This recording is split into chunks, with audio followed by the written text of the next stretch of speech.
It's Offside with Hawes and Maguire. Hey, welcome to Offside with Hawes and Maguire. I'm Hawes. I'm Maguire. All right, now that we got that settled.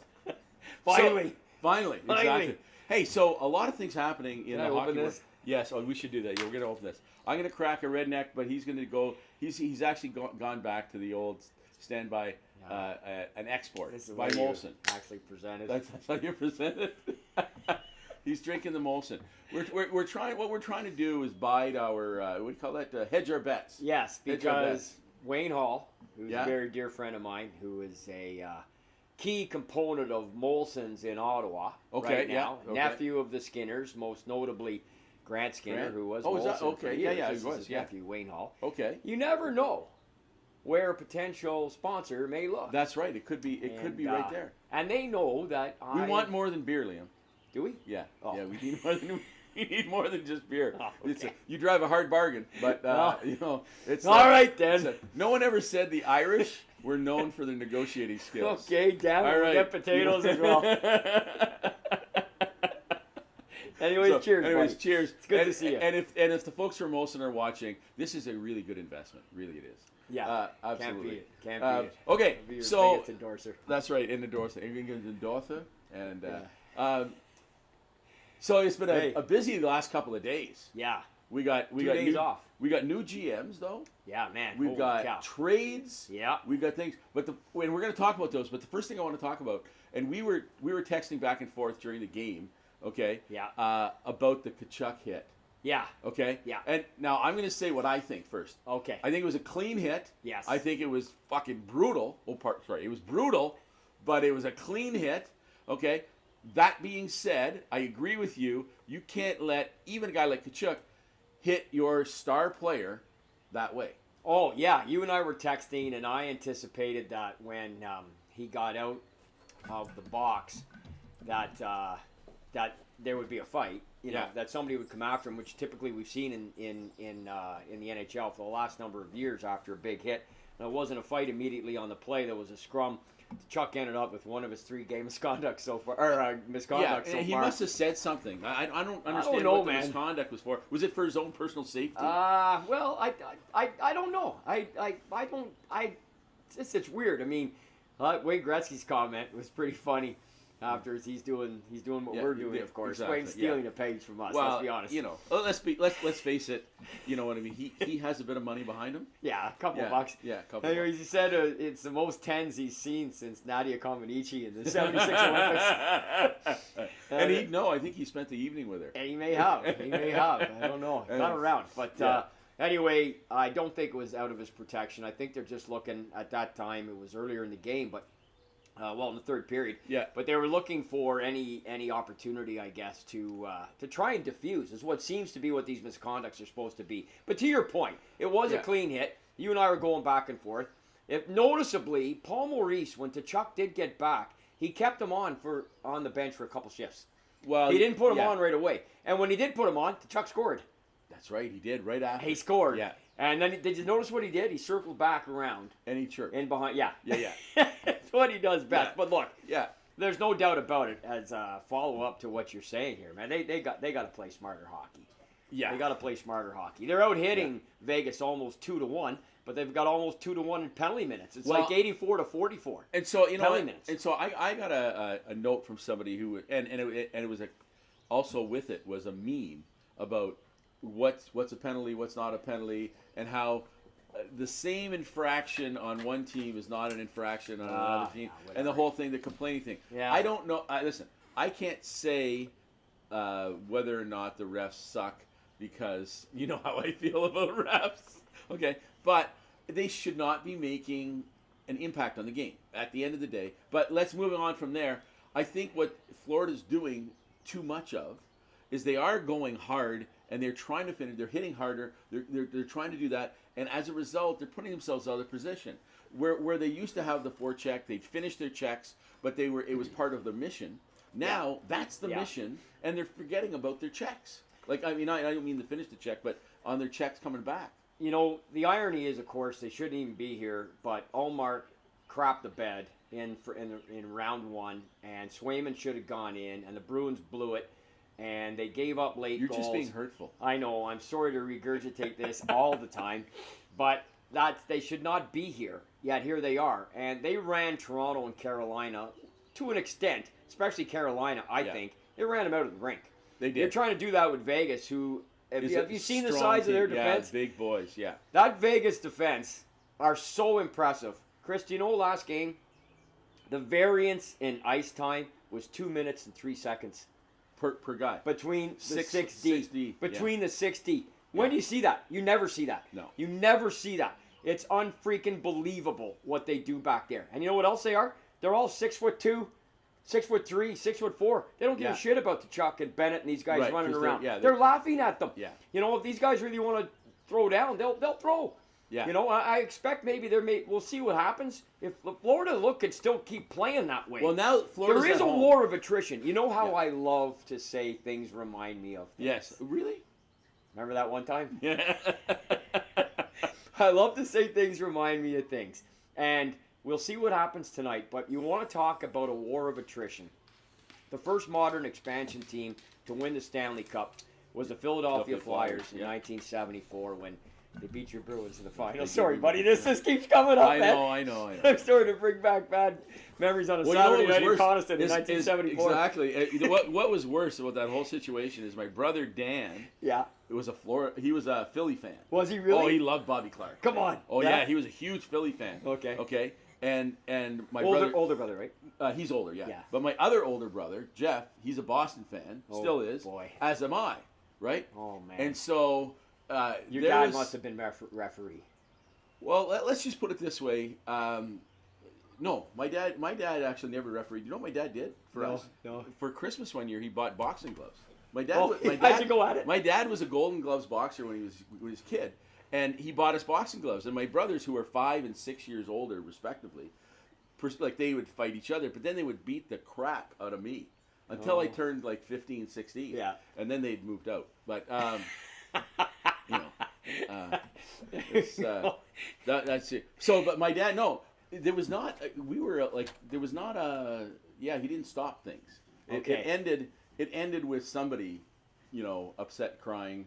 Normally that was me. The Motts used to do that on the island in Manotick. It was always something that I thought was Don Mott, the late Don Mott, which the minor hockey tournament used to be in the area, yeah, that's right. which should still be named that way. They took the names away, if you can believe it. Don Mott and Harold Ham names are gone. That's a whole other story. Don't get me going. I'll snap. But that's a local thing. Thing is, 74 semifinals. Yeah. Philadelphia Flyers, New York Rangers went 7 games. That's right. The Flyers went at the Rangers tooth and nail physically, and the Rangers fought back tooth and nail physically. Yeah. Brad Park, they had a lot of guys, Stamkowski, a lot of guys who could handle the rough going. Teddy Irvin, believe me. Wasn't Walt Tkachuk on that team? Walt Tkachuk was on that team. No relation. No relation. Different but spelling. Yeah. But he was on that team, so they had a Tkachuk. However, by Game 7, Chris, they had worn out. And when Dave Schultz fought Dale Rolfe and beat him pretty handily and pulled his hair, it was bad look and everything else, and no Ranger jumped in, they had nothing left. Yeah. My point is, I'm wondering if the Panthers intend to try and pursue this modus operandi and instill their way game after game. However, you can't do it unless you're getting a W. That's right. You got to get a W. That's right. And the other thing is, though, I don't see that in Paul Maurice as a coach. I don't see him going down that thing. Now, down that path, okay? The way Fred Shero did. That's the way Freddie Shero did, right? I mean, let's face it. Freddie Shero had a few before every game, okay? But Maybe. You know what I mean. He was ready to go at all times. But I don't see that in Paul Maurice, and you know what? And that's to his credit, because I think he's a far better coach than that. I think that what we're seeing is a team that is basically outmatched. So far.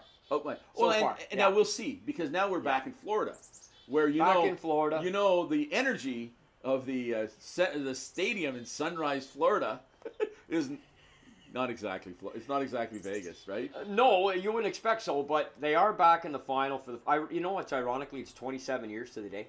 Is it really? Yeah, 27 years To the day. To the day. That they started the final, or That they played their last home game in a final. Oh, really? It was Game 3 of the '96 finals. Was 27 years ago today. Wow. And Rob Niedermeyer scored the first goal, and he was the answer to our trivia question in our last show from 2007. He was with the Panthers at that time. They lost 4 straight. They actually had a 1-0 and 2-1 lead, and Colorado came back. Joe Sakic got the winner. It was the 6th. It set a new record, 6-game winner of the playoffs at that time. And that was the year that Colorado won the Cup. Colorado won the Cup. Patrick Waugh in net. I'm sorry. I mean the ex-Quebec Nordiques. Ex-Quebec Nordiques, yeah. Never would have gotten... Colorado winning the Cup right after, the year after they leave Quebec, is like finding out your ex-girlfriend really likes sex now. But didn't when she was with you. Yeah, true. Okay? That'd be speaking of good analogies. That would be a good one. So, that would be a good one. Anyway, point is that they have to play smarter hockey, they can't take their foot off the gas. And you made the point. You just said it, which has been their key. Their forechecking has been so impressive. Yeah. But you're playing, it's like the Ottawa Senators when they went to the final in 2007. They won 3 rounds, 4 games to 1. Yeah. Like they looked like they were ready to maybe win that first Stanley Cup that they probably should have done earlier, frankly, to be honest, at some point under Jacques Martin. Whole other story. Yeah. Point is, they met the Anaheim Ducks, who were every bit ready for them. They had and a few took big care fellas of them. on that team, right? Led by Pronger and company, and Niedermeyer was all world. And obviously they had the goaltender. They had all the attributes, but still Ottawa was right there. Yeah. They were right there in that series. It turned on a... Who was their goalie that year? Jaguar. Yeah? Yeah. Jaguar, yeah. J.S. Jaguar.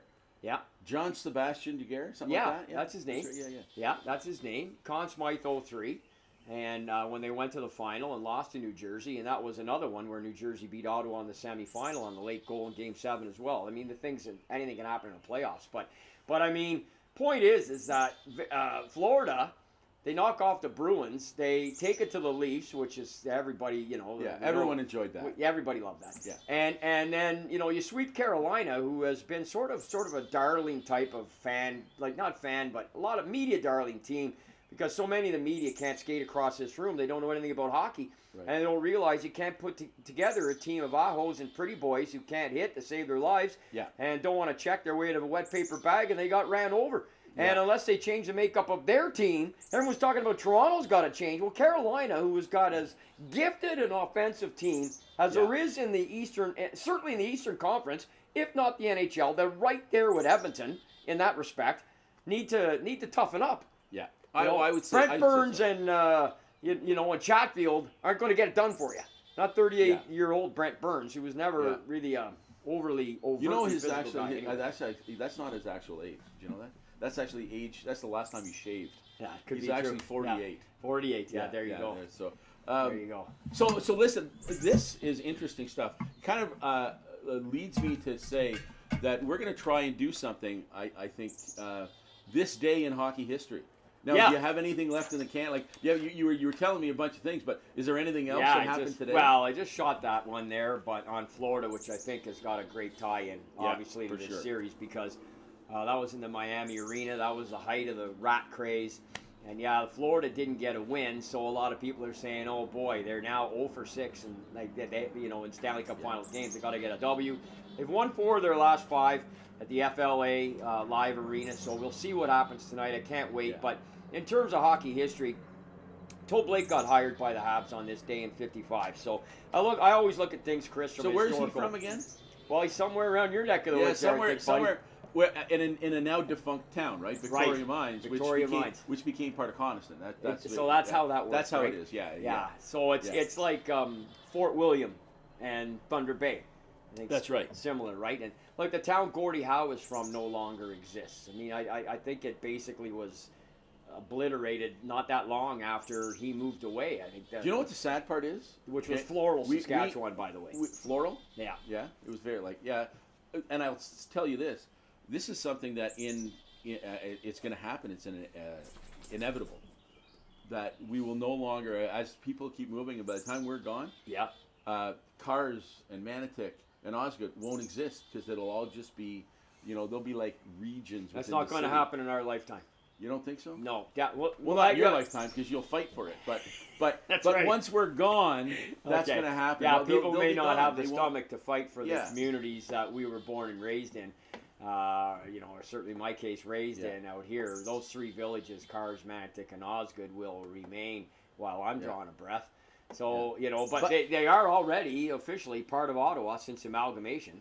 Yeah. Oh, no, exactly. So, well, and when you go to fill out your thing, I go to buy something online, and I go to write where I live, right, with a town that I'm not going to mention where it is, because, people stalk me, right? Yeah. I say women all the time. I know, but you pay, and it always reverts to Ottawa.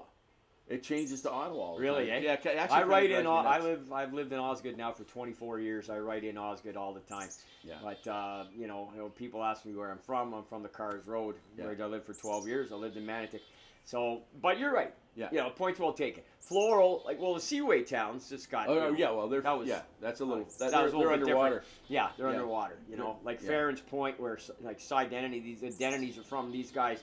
Hall of Famers in the NHL. Those towns are gone. Floral it was just a hamlet anyway, right? So it got absorbed. And so you're right. You're probably right. I mean, really, where does Canada stop and Stittsville start? Good luck trying to find that line. Exactly. Yeah, no, exactly. There isn't any. Fernbank Road used to run you right to Stittsville. Well, still does, right to Stittsville, Maine. But you just go down Fernbank and you literally are in South Canada. I don't know what else to call it. Well, no, but that's exactly what it is. Yeah. It is Canada, and it's and what the interesting thing is that this terrible environmental record I have. I can tell you. So I had a cousin who lived out in Stittsville. Okay. Right. Yeah. Okay. And when we used to go back in a long time ago, it's over 40 years. Let's say over 40 years ago. We used to go out to the country roads in Stittsville. Yeah, out there, and work on the car. Each other on the. Well, no, and it was dirt roads, right? Of course. And so we change our oil out there. Oh yeah. And spread it around the oil, and actually everybody loved it because it kept the dust down. Right. Right. But I'll admit I was a bad environmentalist at the time. Yeah. But what did you know? You were a kid.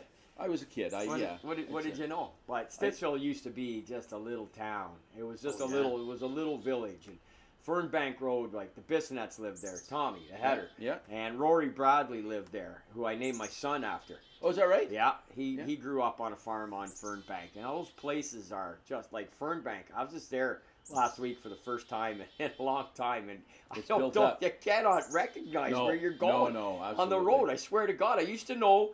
And I wasn't even from there. It helps if you're not drinking while you're driving. Well, yeah, but that one time. He wasn't drinking and driving, just so you know. Oh, my God. It's terrible. The construction, you hit a bump, you might spill some. But, it's changed so much. Even just when you want to, anyways, we digress. Yeah, as we often do. We often do. Incidentally, this has nothing to do with hockey. Where the hell were we? Here's the thing. After the Stanley Cup Finals, we're just going to get together every couple of days just to talk and film it. You know what I mean? We'll just start talking. Something will come up. Which, by the way, and I'll say this. This day in hockey. This day in hockey. That's what it was. That's right. I went from Tobe Lake from June 8, 1955 to Fernbank. That's right. Well, I took us down that path. Okay. But that's good. I jumped on that whole thing. But you know who I saw today, by the way? I was in the stationery store. I saw Jimmy Stewart. Jimmy Stewart, he owns it. Him and his wife that's Sheila. Right. They own it, and she's such a nice lady. Yeah, she's fantastic. They're fantastic. She's like a kindergarten teacher, nice, right? Yeah. But I always cracked up at Jimmy Stewart because Jimmy Stewart, the actor, right? And then Jimmy Stewart was also the mayor of Reno, for a while, and the Reeve, and you know what I mean. Oh yeah, he had his hat, a lot of hats. Yeah. But it's a small town, and I like the fact that it's a small. town. He also was a fairly decent men's league goaltender. Really? Yeah. Oh, he was. Before my time. Probably, I guess, late 70s. Yeah. So the Manitic had a pretty decent over 40 team called the Millers. It was really pretty much the best men from the area, the best players like Neil Usher, Pat Brophy, Jeff Dayton, Wayne Mayhew. These guys all played like Pat Brophy was all American at Clarkson. I know who. So you're talking some guys that were pretty good, and Jimmy was their goaltender. So it's commendable, man. Yeah, that's good stuff. So let's get back onto hockey. So we talked about this day in hockey. We have that. Tobe Lake. Tobe Lake. Wanted to throw that out there. June 8, 55 replaced Dick Irvin, and it was was tumultuous, right? Because Dick Irvin had just taken the Habs to 2 finals. Right. And he had won 2 cups with them, 46 and 53. Lost in 7 games in 54 on an overtime goal in Game 7 that Doug Harvey tipped in off his glove. And in 55, the Rocket got suspended. And right. That was the Richard riot, and he was out. And the thinking was that Dick Irvin Sr. was actually incited the Rocket to be the way he was. And when they took him out and they replaced I with don't Toe think Blake, you can incite somebody to have the fire in those eyes that he had. I've had, as you can well imagine, I have gone deep into this with many of the particulars over the years. And he'll, with the obvious bias I'm about to say, because the son is a very dear, close friend of mine, Right. Dick Irvin Jr. Yeah. Like Who's an an uncle to me. amazing hockey mind. Absolutely. Yeah, he was one of my heroes on growing up on Hockey Night in Canada. sure. He was he Danny actually, Gallivan and Dick Irvin. Yeah, actually, they were the benchmark for color and I think so. and play-by-play. As far as definitely in Canada. I know you had Yeah. some good ones. Obviously, Foster Hewitt is the pioneer. Yeah. His son Bill. You get into others over the years. Dan Kelly, the late Dan Kelly. We passed not long. He died very young, but he made quite an impact in the game as well. But Dick Irvin Jr., my friend, broadcast guy, was always fond of saying, "Who did the Rocket have his best years with as a player?" And it was his dad. Yeah. It was his dad. Having said that, Toe Blake's record is pretty yeah. solid. Yeah, well, let's see. His first 5 years as a coach, Yeah. they won the Stanley cup every year. Yeah. Yeah. Well, it wasn't up until just the Scotty Bowman overtook him. Mm-hmm. He was the winningest coach in hockey. Most Stanley Cups, yeah. Yeah, most Stanley Cups. He had 8. Scotty ended up with 9, and has a couple more now as an executive advisor and whatever and stuff. Yeah, in I don't Chicago. I don't count those. Like, you know Well, what I mean? yeah. Listen, I was the janitor one time, and you know what I mean? Like, Well, you kind of got to count them. I mean, they had a role. Their name was engraved. I mean, maybe whether it was cursory or not, I don't know how much. Listen, I don't know Scotty personally. I've interviewed him, once on the radio, and I don't know the guy. But I have a Scotty Bowman story. Tell me. So, this is a true story. I'm down in I was Florida. talking about him today. Yeah. Actually. Oh, is that right? Yeah. So down in Florida with my brother Dan, who was the Flyer fan. Yeah. Okay. And we're on the golf course, and there's this group in front of us, and like we haven't teed off. Like, so we're on the first tee. We're waiting. These guys are going to tee off, but we're ready to go. Okay. And we see this guy, and he's kind of keeping to himself. And the other guys go up to him and say, "Hey, what's your name?" He goes, "Hi, I'm Scott. I'll be playing with you." Okay. And we're looking. Come on. Seriously, we're looking. I said, "What's that?" And so as they go off, and they're down the fairway, and we catch up to them like at the par 3, which is like in 3 holes. So we catch up to them, and I said, we gotta go and check out. Like, "Hey guys, how you doing?" You know what I mean? So I walk up, and I'm just being myself, and the guy goes, "Yeah." I say, "Where are you guys from?" And he goes, "Well, blah blah blah blah." And then these other guys are saying like that, and I said, "So, oh yeah, and then what do you do?" I talk to these other guys, right? And before I talk to Scotty Bowman, because I look and I know it's Scotty Bowman. Yeah. And I go, "So where are you from?" He goes, "Detroit." And I go, "Yeah, I thought so." And they go, "Oh, really?" And the other guys hadn't even asked him. They didn't know him. No They way. had no idea who it was. No way. How long ago was this? This is, oh my God, it's Like, almost time? 20 years ago. My Okay. kids were little. Okay. But this is like, I must have been more than 20 years. Anyways, but it was like, so we were on this trip. Anyways, at the end of the day, okay, these guys that he was playing with had no idea who it was until Yeah. I said to them, I said, "Do you know who this is?" And they said, "No, his name's Scott." "Yeah, it's Scotty Bowman. You ever hear of him?" "No." Oh, He's come only on. the winningest coach in hockey. "Oh yeah, we aren't really hockey guys." You know, Holy and so here he jeez. is, and so here we are behind him, okay, and I'm swinging like right out of my shoes just to try to impress him, Of right? course, yeah. I would have been too. and you know where the ball went, right? Yeah. Ring, ring, Yeah, ring. yeah. My brother broke a window. You know, it was actually in a completely Like different Gaston development. Gingras slap shot. Yeah, exactly. So yeah, that was it. So I mean, we never talked to him for very long. I just went over there and I was trying to figure out who it was, and I knew exactly. As soon as he said Detroit, I said, I thought so. Okay, and he sort of smiled, but those other guys had no idea who he was. Well, listen, I was talking to a guy today on the phone who Scotty coached in 1957. Really? Yeah, Ed Atchison. Now, where was that he In would have Montreal. coached? In Montreal. In Montreal. See, people. So, but Scotty was playing around that time. No, yeah, he was just before that. So he took a stick in the head in 1952 in junior from Jean-Guy Talbot.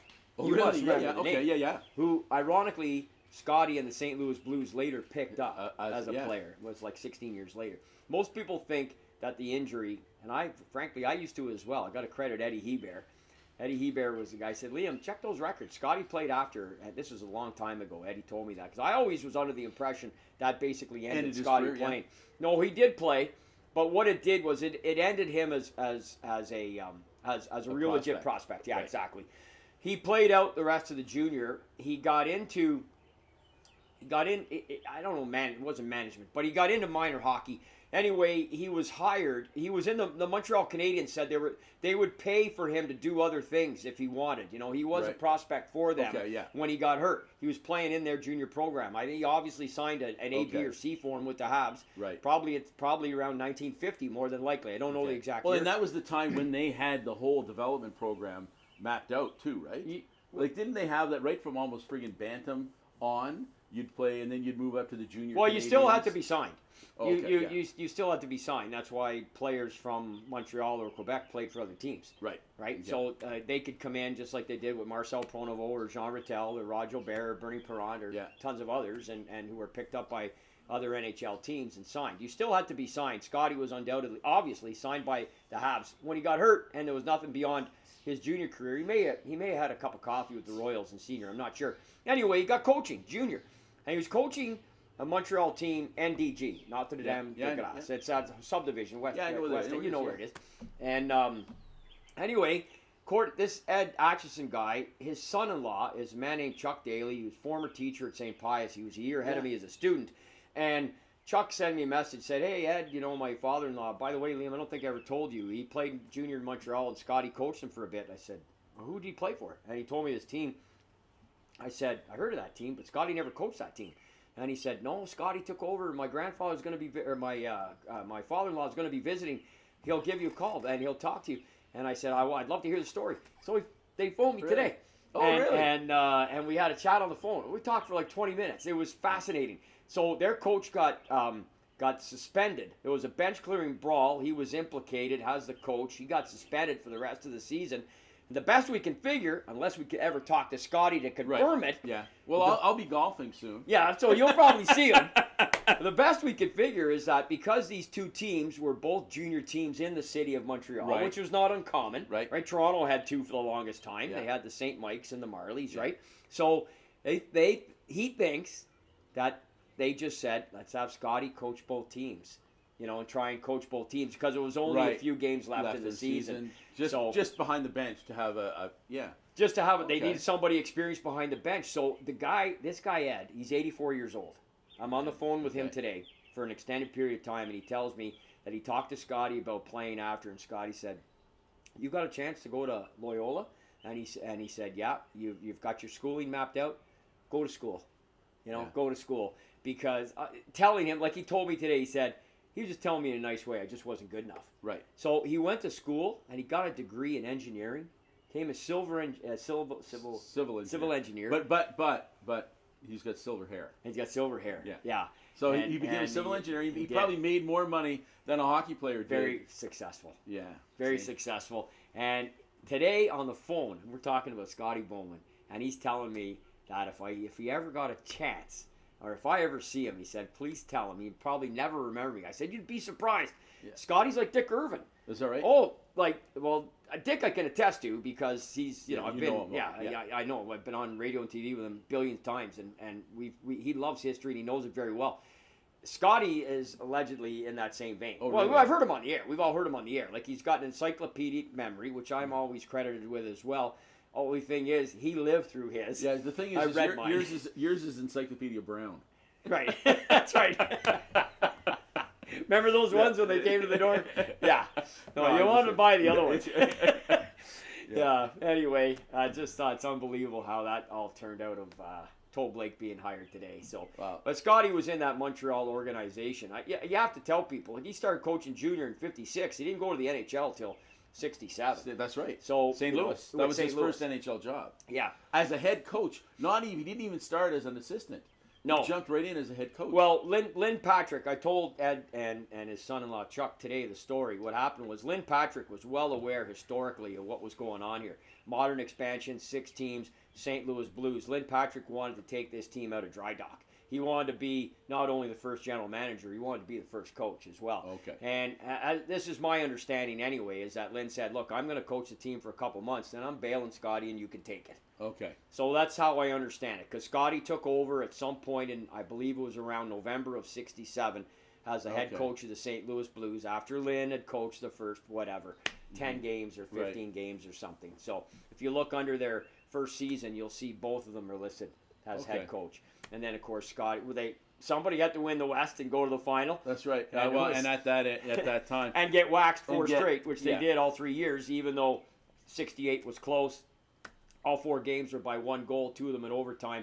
Probably why Glenn Hall won the Conn Smythe. Right. And then the Habs beat him 4 straight, a little easier in 69. And then your big bad Bruins with Bobby Orr flying through the air. That was the big one, 72. 70. 70. Yeah, 70. 1970. 70. And then the Bruins beat the Rangers in 72. 72. Okay. Again, on another game-winning goal by Bobby Orr.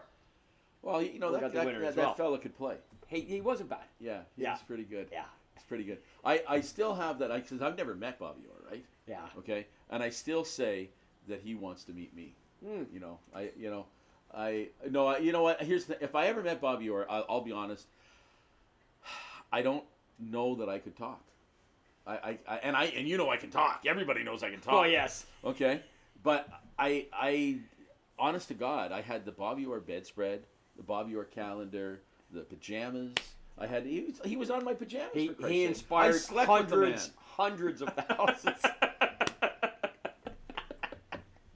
And there it is. He inspired hundreds of thousands of boys, obviously, what he did, and he wrote the foreword to my second book. That's right, yeah. And I've had the good fortune of speaking at his golf tournament 6 years in a row, and I hear through the grapevine. Are we going this year? It's not confirmed yet. No, the tourney now. So what he did with the tourney was he merged with Doug Gilmour. Oh, really? Yeah, and they've moved it down to London, Ontario. Okay, so is that where we're headed? Yeah, so we're going to go to London. Yeah. We'll do an offside. We'll do offside in London. You know what? They asked me to come down last year, and I couldn't because I had a gig on the Saturday that I wasn't going to. It's on Friday, by the way. Okay. Can you get the day off? I think I can. Are you sure? I'm pretty sure. Well, you better check. Yeah. Well, you know what? Let me ask. Yeah, I'm good. Okay.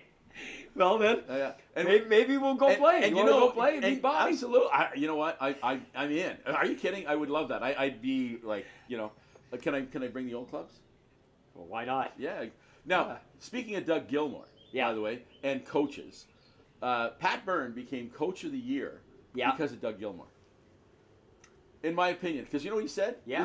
This is Pat Byrne's coaching that philosophy case. of that year. Yeah. So, right, who's on the ice? Dougie? Yeah. Dougie, stay on the ice. Yeah. Okay. Dougie, what are you doing on the bench? Get on the ice. And he became Coach of the Year that year.